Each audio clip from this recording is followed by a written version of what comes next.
this old urban legend where a farmer took cow magnets and put them on the fuel line of his tractor and was able to plow an extra acre to a field on the same amount of fuel. Wow, he thought. And so he put the cow magnets on the old farm truck fuel line. And he got better fuel economy. Well, that myth has been perpetuated over decades and decades. There's actually products out there that you can buy that you can strap onto your fuel line, magnetizer type products. And as the story goes, they don't work.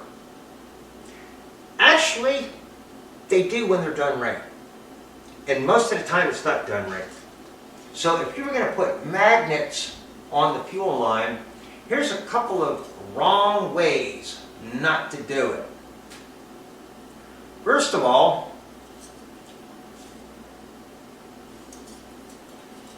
just take a magnet and strap it on. That's not going to do anything.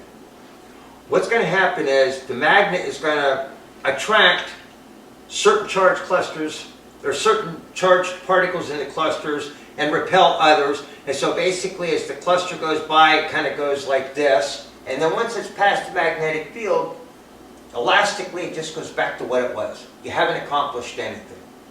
So a second wrong way of doing it is take good magnets and strap them to the steel fuel line. Well, the steel is going to absorb that magnetic field and disperse it throughout the length of the tube. The fuel never even sees it. The fuel line distorts it before it gets to the fuel. So you haven't done anything. You got to put it on rubber, plastic, a part of non-metallic, non-ferrous fuel line in order to get the magnets to do anything. A third good wrong way of doing it is use fridge magnets or some other weak magnets. Now the laboratory studies that I was able to see, they're talking 10 to 12,000 Gauss on the low end. And the higher the Gauss rating, the better. And fridge magnets might be a couple hundred Gauss.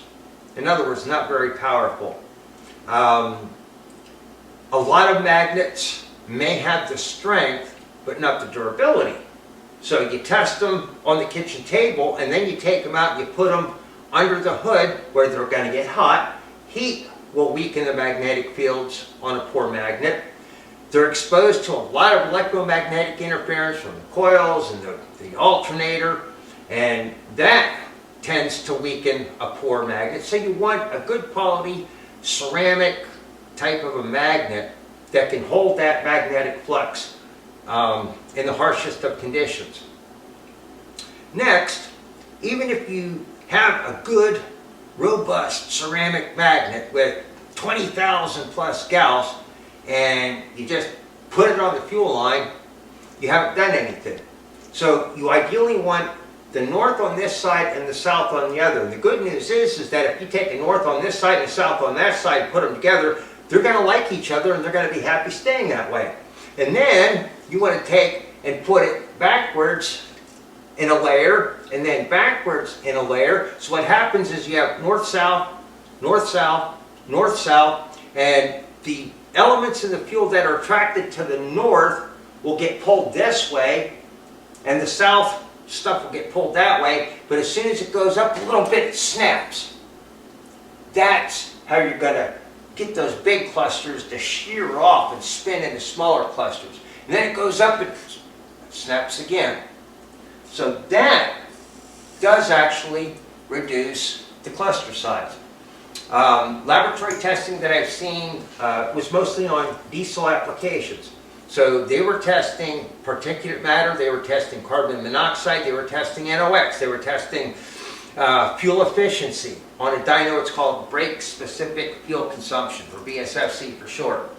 So doing the magnets that way, you can consistently see, according to the laboratories, 10 to 12% improvement in fuel efficiency.